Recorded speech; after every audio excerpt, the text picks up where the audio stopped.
మన ఇంట్లో ఎవరైనా జిమ్కి వెళ్తుంటే ఖచ్చితంగా పెద్ద పెద్ద ప్రోటీన్ పౌడర్ డబ్బాలు కనిపిస్తూ ఉంటాయి. మరి ఇవి మంచివేనా? వివరాలు తెలుసుకుందాం. ఈరోజు మనతో పాటు ఉన్నారు ప్రముఖ dietitian and nutritionist Abitha Chilukuri గారు. మేడం నమస్తే అండి. నమస్తే. సో మన ఇంట్లో బ్రదరు లేదా యంగ్స్టర్ ఎవరైనా తమ్ముడు ఉంటే కనుక ఖచ్చితంగా పెద్ద పెద్ద ప్రోటీన్ డబ్బాలు ఉంటాయి. సో ఎవరిళ్ళలో చూసినా జిమ్కి వెళ్తూ ఉన్నారో, ఎవరిళ్ళలో చూసినా ప్రోటీన్ డబ్బాలు కనిపిస్తున్నాయి. నాకైతే చాలా డౌట్ వచ్చింది, అసలు మంచివేనా, ఏం జరుగుతుంది, మజిల్ బిల్డ్ అవుతే సరిపోతుందా, ఇంకేమైనా కాంప్లికేషన్స్ వస్తాయా అని. ప్రోటీన్ పౌడర్స్ గురించి ఏం చెప్తారు? ఇప్పుడు ఆ ప్రోటీన్ పౌడర్స్ వాళ్ళు చేసేది ఎట్లా చేస్తారంటే, ఆ వే ప్రోటీన్ ఐసోలేట్స్ ఇవన్నీ కమర్షియల్లీ ప్రిపేర్డ్ ఫార్ములాస్ చేస్తారు వాళ్ళు. ఇప్పుడు వే ప్రోటీన్ అనేది చాలా మంచిదే హెల్త్కి, కానీ అది ఏ ఫామ్లో తీసుకుంటున్నాం అనేది కూడా ఇంపార్టెంటే. ఈ ప్రోటీన్ పౌడర్స్ ఇవన్నీ వాళ్ళు ఎక్సెసివ్గా జిమ్కి వెళ్ళే వాళ్ళు, ఎస్పెషలీ అందరూ ట్రైనర్స్ వాళ్ళు సజెస్ట్ చేస్తూ ఉంటారు కాబట్టి ఎక్సెసివ్గా తీసుకుంటూ ఉంటారు వాళ్ళు. ప్రోటీన్ రిక్వైర్మెంట్ మొత్తం మీట్ అయిపోవాలి అని చెప్పి మొత్తం దీనిపైనే వాళ్ళు డిపెండ్ అవుతూ ఉంటారు ప్రోటీన్ కోసం అని. ఇప్పుడు దాంట్లో వాళ్ళకి ఐసోలేట్స్లో ఎట్లా ఉంటుందంటే జస్ట్ ఒకటి ప్రోటీన్ మాత్రమే ఉంటుంది, హోల్సమ్ ఫార్ములా కాదు అది. కార్బోహైడ్రేట్స్ అవేమీ ఉండవు ఐసోలేట్స్, వే ఐసోలేట్స్ చూస్తే. అట్లాంటివి వీళ్ళు తీసుకున్నప్పుడు వీళ్ళ కార్బోహైడ్రేట్ అవన్నీ రావు అందులో నుంచి. అంతేకాకుండా వాళ్ళు ఎక్సెసివ్గా తీసుకుంటూ పోతే ఏమవుతుంది అంటే కిడ్నీస్ పైన లోడ్ అనేది పడుతుంది ఎక్కువ. కిడ్నీస్ లాంగ్ రన్ డ్యామేజ్ అయ్యే ఛాన్సెస్ చాలా ఎక్కువ ఉంటాయి. అంతేకాకుండా ఇప్పుడు వీళ్ళకి డయాబెటీస్ కానీ ఇట్లాంటి డిసార్డర్స్ అన్నీ వస్తున్నాయి.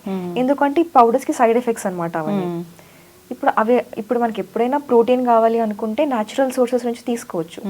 ఫుడ్ నుంచి డెఫినెట్గా వస్తుంది ప్రోటీన్. మీరు లీన్ మీట్స్ తీసుకున్నా కానీ, వెజిటేరియన్ సోర్సెస్ తీసుకున్నా కానీ ఎట్లయినా మీకు ఫుడ్ నుంచి వస్తుంది. న్యాచురల్ సోర్సెస్ తీసుకుంటేనే ఎప్పటికైనా హెల్తీగా ఉంటారు.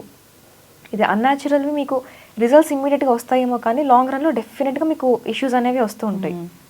ఎస్, అయితే జనరల్గా కూడా కొన్ని రకాల డైట్స్లో కూడా కిడ్నీస్ పోతున్నాయని చెప్తున్నారు. అది ఎందుకు అంటే ఇప్పుడు వాళ్ళకి కీటో డైట్స్ అని కొన్ని ఉంటాయి అన్నమాట.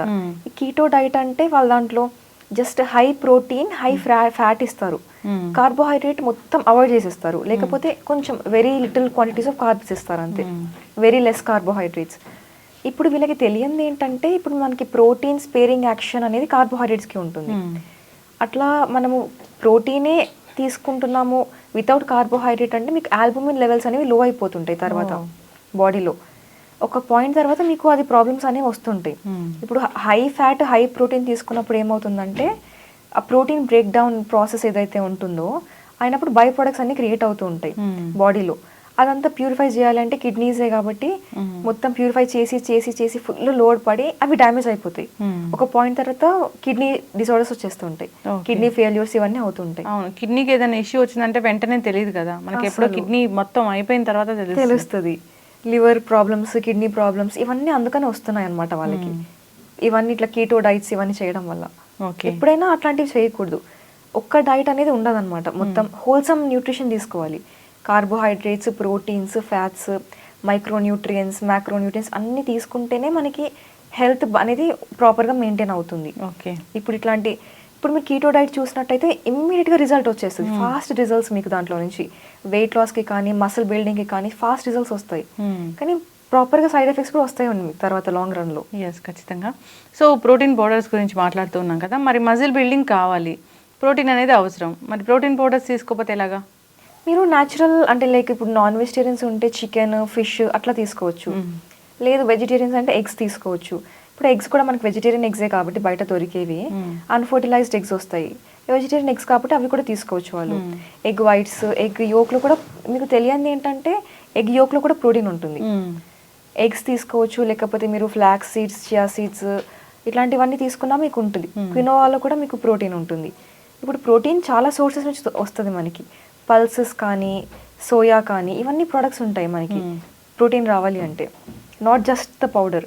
ఇవన్నీ తీసుకొని కూడా మీరు డెఫినెట్గా ప్రోటీన్ ఇంటేక్స్ అన్ని, ప్రోటీన్ లెవెల్స్ మెయింటైన్ చేసుకుంటూ మీరు ప్రాపర్గా డైట్ మెయింటైన్ చేస్తూ అన్నీ చేసుకోవచ్చు. మసిల్ కూడా బిల్డ్ చేసుకోవచ్చు, ప్రాబ్లం అవ్వదు. ఇప్పుడు జిమ్కి వెళ్తున్నారు, మజిల్ బిల్డ్ అవ్వాలనుకుంటున్నారు, లేదా ఏదో టోనింగ్ అలా చెప్తూ ఉంటారు కదా, అది కావాలనుకుంటున్నారు అంటే డైట్ అనేది ఏమైనా సపరేట్గా ఉంటుందా?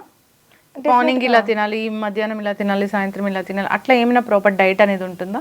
అంటే మీకు అట్లా ఉంటుంది అంటే మీరు డేలో ఇంక్లూడ్ చేసుకోవాల్సింది ఫైబర్, ప్రోటీన్ ఇవి ఇంక్లూడ్ చేసుకోవాలని ఉంటుంది. కానీ ఒకటే ఇదే తినాలి అదే తినాలి అని ఏమి ఉండదు. ప్లేట్ ఉంటే దీంట్లో ఇలా ఉండాలి ఇలా ఉండాలి అట్లా ఏమి ఉండదు. అంటే ఇప్పుడు దీంట్లో ఒక 60% కార్బోహైడ్రేట్స్ ఉంటాయి, అంటే 50% వెజిటేబుల్స్ ఫ్రూట్స్, 40% కార్బోహైడ్రేట్స్, 20% పల్సెస్, అట్లా డివైడ్ చేసుకొని తింటారు.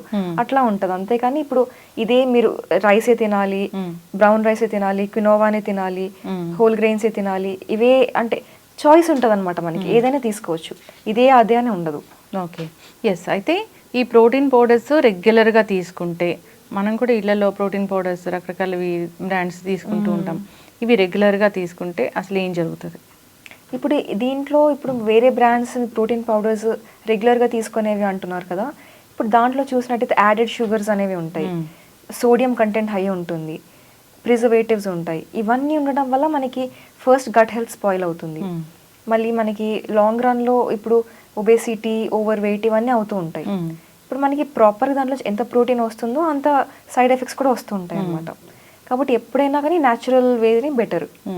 సో చాలామంది కూడా జిమ్కి వెళ్ళే వాళ్ళనే చూస్తూ ఉంటాము, వాళ్ళు హెల్తీగా ఉంటారు, ప్రోటీన్ పౌడర్స్ ఇలాంటివి తీసుకుంటూనే ఉంటారు, మంచిగా వాళ్ళకి ట్రైనర్స్ ఉంటారు, అంతా బాగానే ఉంటుంది. కానీ జిమ్లో ఒకసారిగా కుప్పకూలిపోవడం ఇలా జరుగుతూ ఉంటుంది, ఒక్కొక్కసారి ప్రాణాలు కోల్పోతున్న వాళ్ళని కూడా చూసాము. అది ఎలాంటి సిచ్యువేషన్లో జరుగుతూ ఉంటుంది జనరల్గా? అసలు వాళ్ళ బాడీలో అసలు ఏం జరిగితే అలా జరుగుతుంది? అంటే ఇప్పుడు వాళ్ళు కంప్లీట్గా నెగిటివ్ క్యాలరీ బ్యాలెన్స్ అంటాం కదా, వాళ్ళ బేసల్ మెటబాలిక్ రేట్ కూడా మీట్ అవ్వకుండా అంత లో క్యాలరీలో డైట్ తీసుకుంటూ జిమ్ చేసినట్టయితే అట్లాంటి ప్రాబ్లమ్స్ వస్తాయి. ఓకే. లేదు అంటే వాళ్ళు మరీ అన్హెల్దీగా ట్రైగ్లిజరైడ్స్ ఎక్కువ ఉన్న ఫుడ్ తిని, అంటే ఇప్పుడు సాచురేటెడ్ ఫ్యాట్స్, ట్రాన్స్ ఫ్యాట్స్ ఇవన్నీ ఎక్కువ తిని వాళ్ళు జిమ్ చేసినట్టయితే అది బై మిస్టేక్ హార్ట్లో బ్లాక్ వచ్చేసి, అంటే అది కరిగిపోయినప్పుడు అది బ్లాక్ కొంచెం పాస్ ఆన్ అయ్యి హార్ట్లో బ్లాక్ వచ్చి హార్ట్ అటాక్ రావడం, ఇట్లాంటివన్నీ కొంచెం అవుతూ ఉంటాయి. ఓకే. ఇప్పుడు డిఫరెంట్ రీజన్స్ ఉంటాయి ఎవరికైనా కానీ, వాళ్ళ డైట్ వల్ల కానీ, లేకపోతే వాళ్ళ స్ట్రెస్ లెవెల్స్ కానీ, వాళ్ళు ప్రాపర్గా అది మెయింటైన్ చేసుకోకపోవడం కానీ డైట్ని, ఇవన్నీ అవ్వడం వల్ల కూడా అవుతూ ఉంటుంది. డిపెండ్స్. ఎక్సెసివ్గా వాళ్ళు స్ట్రెస్ చేసుకొని వాళ్ళ లిమిట్స్కి పుష్ చేసుకొని డ్రైన్ అవుట్ అవుతున్నా కానీ, ఎక్కువ లిమిట్స్కి పుష్ చేసుకున్నా కానీ ఇట్లాంటివన్నీ అవుతుంటాయి, కొలాప్స్ అవుతూ ఉంటుంది. ఎక్కువసేపు చేసిన జిమ్ అలాంటివి ఏదైనా కానీ. సో ఈ ప్రోటీన్ పౌడర్స్ ఇవన్నీ కూడా ఆర్టిఫిషియలే.